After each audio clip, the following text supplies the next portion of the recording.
Hello दोस्तों, आप सभी का स्वागत है आपके अपने यूट्यूब चैनल स्टडी ग्रुप 100 में। तो हमारा आज का टॉपिक है अभाज्य गुणनखंडन कैसे करते हैं, यानी कि प्राइम फैक्टराइजेशन कैसे करते हैं। तो क्या मेथड होता है, चलिए हम लोग सीखते हैं। तो किसी भी संख्या का अभाज्य गुणनखंडन करने का क्या अर्थ है। देखिए, उसका अर्थ है कि उस संख्या का अभाज्य संख्या के गुणनफल के रूप में लिखना।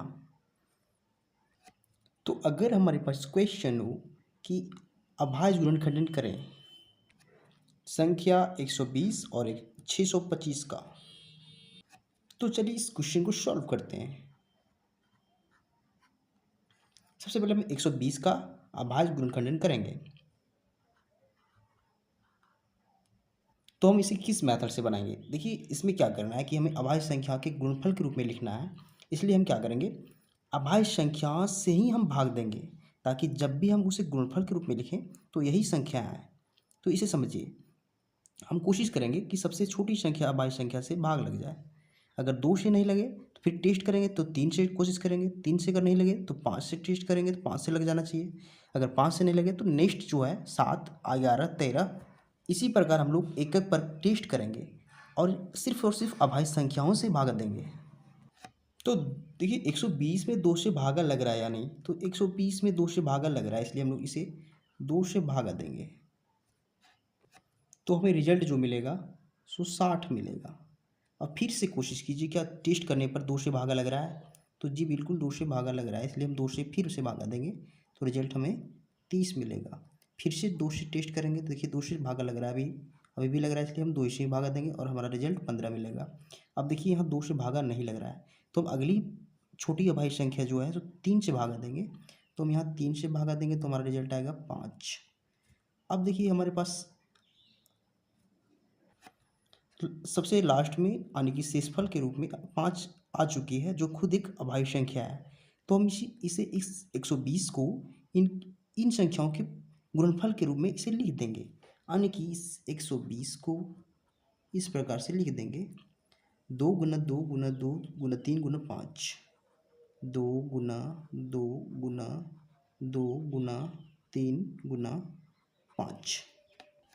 तो ये होता है अभाज्य गुणनखंडन करना, क्योंकि इस गुणनफल में देखिए सारी संख्याएं अभाज्य संख्या हैं, यानी कि अभाज्य संख्याओं के गुणनफल के रूप में लिखना। तो 120 को हम लोग अभाज्य संख्याओं के गुणनफल के रूप में लिख चुके हैं। अब हम लोग नेक्स्ट 625 का अभाज्य गुणनखंडन करेंगे। तो चलिए, तो देखिए 625 में 2 से भागा लग रहा है, यानी कि सबसे छोटी अभाज्य संख्या से भागा लग रहा है, तो जैसे 2 से इसमें भागा नहीं लगेगा। फिर 3 से ट्राई कीजिए, 3 से भी भागा नहीं लगेगा, क्योंकि इसके अंकों का योग 3 से भागा नहीं लग रहा है। अब हम 5 से कोशिश करेंगे, तो 5 से भागा लग रहा है, क्योंकि 625 में सबसे लास्ट की संख्या 5 है, वो 5 से कट रही है, इसलिए 625 में भागा लग रहा है, तो हम लोग 5 से ही भागा देंगे। तो हमारा रिजल्ट आ रहा है 125। अब फिर से इसे कोशिश करेंगे, क्या 2 से भागा लग रहा है, तो जी नहीं लग रहा है। फिर 3 से लग रहा है, नहीं लग रहा है। फिर से 5 से भागा लग रहा है, जी लग रहा है, इसलिए हम 5 से फिर से भागा देंगे, तो हमारा रिजल्ट आएगा 25। अब इसे फिर से 5 से ही भागा लगेगा, तो अब की बार जो रिजल्ट आएगा उसको 5 आएगा, यानी कि ये भी एक अभाज्य संख्या है। तो लगभग हम लोग 625 का अभाज्य गुणनखंडन कर चुके हैं। इसके लास्ट प्रोसेस में अगर अभाज्य गुणनखंड एक अभाज्य संख्या आ जाए तो उसे हमें छोड़ देना चाहिए। अब इसे 600 एक अभाज्य संख्या आ जाए तो उसे हमें छोड़ देना चाहिए।